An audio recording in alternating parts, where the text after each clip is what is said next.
My husband asked me a question recently, and that question was, when did you get drive? He said, were you always born with drive?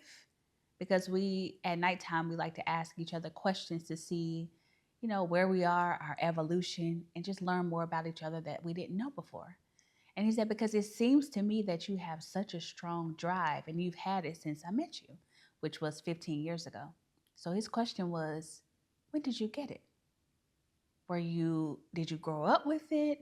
Did you get it as a teenager? And the answer was no. So let me take you back. I was born in a very toxic, dysfunctional home. I had a father who I like to say was in the pharmaceutical industry. Wasn't necessarily the legal way, but he was addicted to drugs. And I had a very depressed mother who was, I call her functional depressed. So she was depressed, but she was able to function enough to go to work, go to church, and get back in bed. So that's all I was around. When you're around depression, if you know anything about being around someone who's addicted to drugs, drugs has an atmosphere. So I would see people coming in and out of our house who were very they seemed like dangerous people.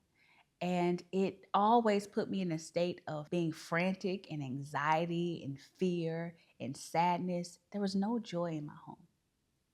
Was I loved? Yes. I have no doubt that I was loved, but did I feel it? No, because the atmosphere was very sad and depressed. And when you are exposed to so much sadness, I always say you become what you behold. So, because of that, my whole life growing up was very depressed. I was always sad and I was always in a place of just wanting to make sure everything was okay. Because my father was so addicted to drugs, he was the provider for the home. But of course, when you have these addictions, you will do anything to get money and to give it away. So, because of that, our utilities were disconnected a lot. And I always tell the story that when I was little, I didn't know this, but my mom would light a candle and then she'd make a big little cast iron skillet of cornbread. And you know me as a kid, it doesn't matter. It was sweet. She let me put syrup on it, and I thought I had the coolest mom. She lets me eat cornbread and syrup for dinner with a candle. I grew to know later that it's because we didn't have any electricity. We had no lights. We had no food. And so cornbread was our dinner. And that was my reality for a very long time. So I had no big hopes. You ask children, what do you want to be when you grow up? I didn't have any big hopes. My biggest hope was I want to be able to have lights. I want to be able to have food. I want to be able to just walk in a house and just be able to pay my bills. Again, because when all you are exposed to is lack, scarcity, fear, you don't believe for more, which is why I tell women the most dangerous people to be around is people who are depressed, who have no hope, who have no desire to live in a big way, who think that abundance is a profanity cursing word, because then you'll become that. And they'll convince you that your desire to think big, live big is just ridiculous because they can't believe past what they see. Your life is a result of your belief system. Soak that in. Your life is a result of your belief system. Everything that you see in your life right now is a result of what you believe. And so I went through many, many years this way as a preteen. Many of you already know this story, but a lot of you are brand new. So I'm retelling this story. But I was then molested as a preteen by my youth pastor at that time because I was desperately looking for a father and a father figure. After that, it was a wrap. Rebellious teenager. I myself got into all types of drugs and alcohol, and I wanted all the boyfriends. Well, not all the boyfriends. I was in love with a couple though, but it led me on this path of just recklessness. 2007, I was in therapy at the time with my college therapist. And she, after many, many months, she said, I just want to be honest with you. You don't really have any hope for a quality life. She said, what I can do is two options. I can either give you medicine, these happy pills, as she called them, to wake up and it will get you going for the day. And then she said you can take more pills at night to put you to sleep. Now, I'm the type that I can't even take Tylenol. So back then, that was not in the question. Even now, if I have to go to the doctor and they offer me Tylenol, I ask them, can you get that little slicer and slice it? I know. To know me is to know that. So that was not an option. And then she said the second option was that you can go to a mental hospital. Definitely not an option because here's why. When I was growing up, my biological father went to a mental hospital. And I will never forget what it felt like. It felt like death, fear, and hopelessness trapped in one. To walk down the hallways and see someone strapped down to the bed, to see another room of someone screaming, it was such a traumatic atmosphere for me that I knew that that was never an option for me. And so I left out of that office feeling very defeated that day because she gave me no hope. That was the day I told the Lord, I said, I don't even know if you're listening to me because I've been out here a little bit, wild and out, but just in case you happen to listen to me today, because I know I haven't talked to you for a while. I just need something from you.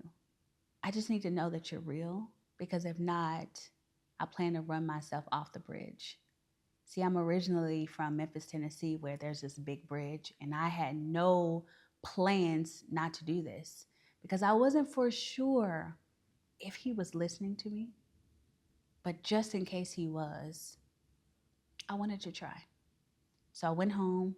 My mom wasn't at home, and I put on my church clothes. I had to try to find something, that was reasonable to wear because my club clothes weren't reasonable.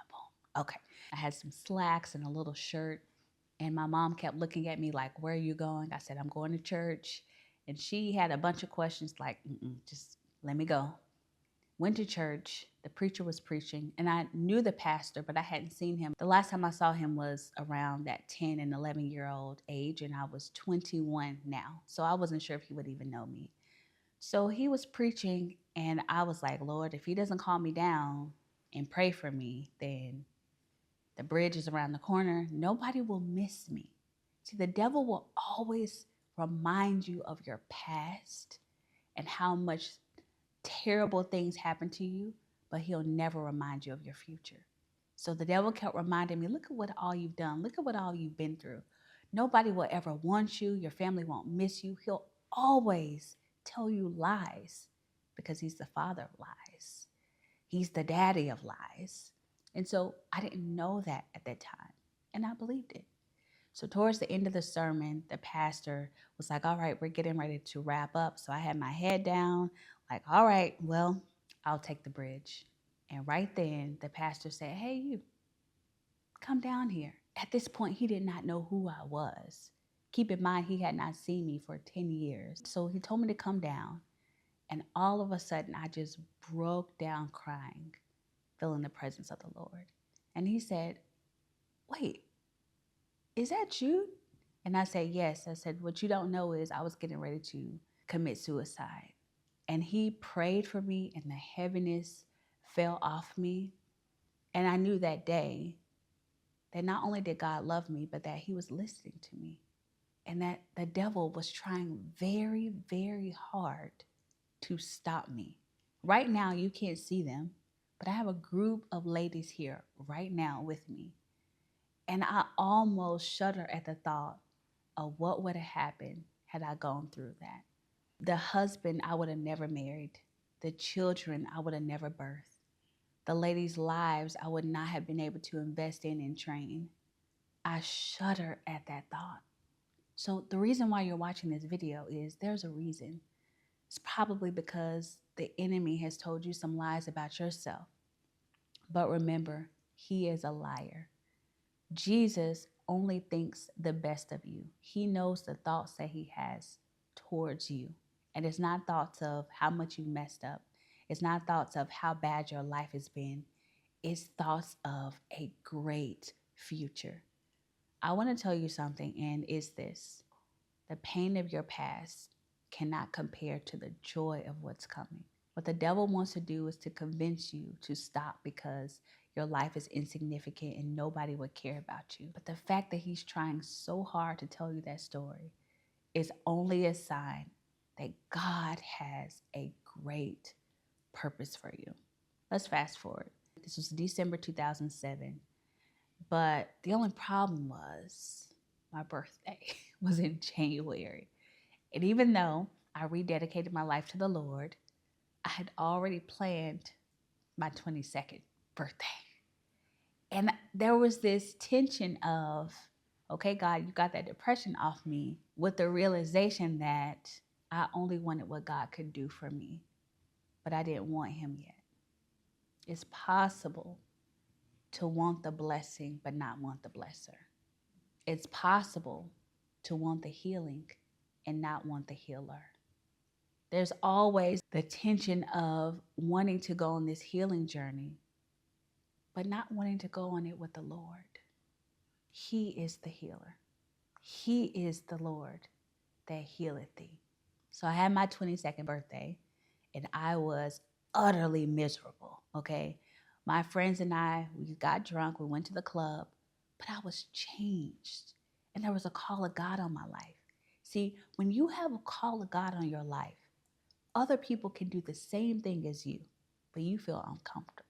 They can go to the same party as you and go to sleep, and you're up at night miserable. They can go to the same brunch and get all the cocktails, do all the shots, and you can do it, and something in you won't rest. Want to know what that is? That's the call of God. So I left my 22nd birthday, and I was drinking, and I was partying, and I was doing all these things with my friends, but I went home miserable because the call was calling me, and greater than the call was the love of God. It was the love of God saying, this is not you. It was the love of God saying, you don't fit in. It was the love of God saying, I've chosen you. So everything that you try to do that other people can do, you'll never be comfortable. So for a few months, I was in this tension of, okay, I'm a new person, but I don't want my friends to think I'm acting funny. You know, in college, I was kind of like, an it girl, kind of had it going on. And I didn't want them to feel like I had changed. Back then, I didn't have enough identity to know that when people tell you that you've changed, it's a good thing. Why in the world would you ever want to stay the same? But then something happened, and I had this little situation on the side. I called this guy a situation. This guy that I thought that I would marry, and I was trying to get closer to the Lord and keep my situation too. And one time the Lord spoke to me and he said, how long will you grieve over that relationship I have rejected? The way I cried, the way I grieved, and the Lord said again, how long will you mourn over this relationship I rejected? Because he was not saved. He was not living for Jesus. But I was trying to convince the Lord he's a good guy.